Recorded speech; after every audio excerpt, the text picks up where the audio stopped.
Мой папа не храпит, потому что он молодой. Потому что он мужчина.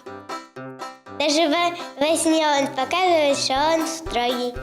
Папа храпит на смене, а если перевернулся, тогда не храпит. Когда ему снится начальник, он злится на него и начинает храпеть. Потому что он большой. Потому что он мужчина, а все мужчины храпят.